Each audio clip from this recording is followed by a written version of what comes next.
একজন মানুষ সে রাজনীতি করবে এটা ফরজ না, প্রত্যেকটা মানুষকে যে রাজনীতি করতে হবে ফরজ না, ভালো করে মনে রাখবেন। কিন্তু যদি কেউ রাজনীতি করতে চায় তাহলে অবশ্যই তাকে ইসলামের রাজনীতি করতে হবে। বুঝাইতে পারলাম? সবার জন্য রাজনীতি ফরজ না, তবে যদি কেউ রাজনীতি করতে চায় তাহলে তাকে কোন রাজনীতি করতে হবে? ইসলামের রাজনীতি করতে হবে। মিয়া, এই মসজিদ থেকে 5 ওয়াক্ত নামাজের তালিম দেওয়া হয়, আবার এই মসজিদ থেকে সমাজ পরিচালনার ব্যবস্থা নেওয়া হবে। রাগ হইতাছেন? তাহলে যেটা বলতেছিলাম, ইসলাম আমাকে কমপ্লিটলি এক জীবন ব্যবস্থা দিয়েছে। আপনি রাত উদযাপন করবেন, ইসলাম সেটাও দিয়েছে। সুবহানাল্লাহ বলেন। দি হোলি কোরআন তাহলে the complete code of life. আল্লাহ পাক যে কোরআন আমাদেরকে দিয়েছে এটা কমপ্লিট, পরিপূর্ণ।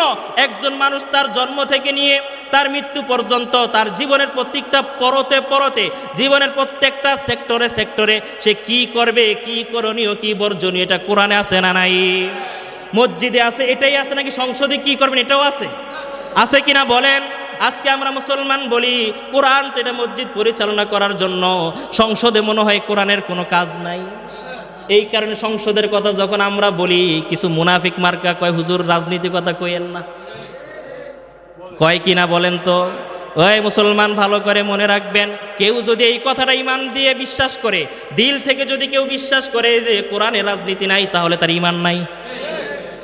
কেউ যদি এটা বিশ্বাস করে যে ইসলামে কোরআনের ভিতরে কোনো রাজনীতি নাই, কেউ যদি এই কথাটা বিশ্বাস করে, ওয়াল্লাহি তার ঈমান নাই। আপনি সূরাতুল হাজ্জের 41 নম্বর আয়াত খুলে দেখেন, ওয়া ইম্মিম মাক্কান্নাহুম ফিল আরদি।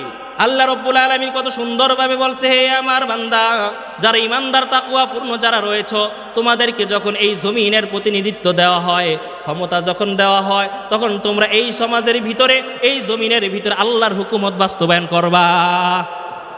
আপনি তো বললেন কোরআনে নাই। আরে মিয়া, আপনার জ্ঞানই তো নাই মিয়া। রাজনীতির ভিতরে কোরআন নাই। আপনি যে পচা রাজনীতি করেন, আপনি যে দুর্নীতি করেন, আপনি যে পেটনীতি করেন, এটার ভিতরে কোরআন নাই বটে, কিন্তু কোরআনের ভিতরে এই রাজনীতি রয়েছে। আমাদের সমাজে প্রচলিত রাজনীতির ভিতরে কোরআন নাই, কোরআন ফলো করে তার রাজনীতি করে না।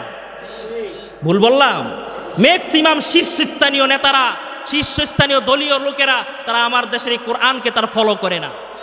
তাদের রাজনীতি এটা এতটা দুর্গন্ধযুক্ত, নোংরা, আজকালকার মানুষের রাজনীতির নাম নিলে বমি করে। অথচ রাজনীতি ছিল রাজার নীতি, যেটা আল্লাহ ওয়ালারা যে রাজনীতি করেছে সেই নীতি করা দরকার ছিল।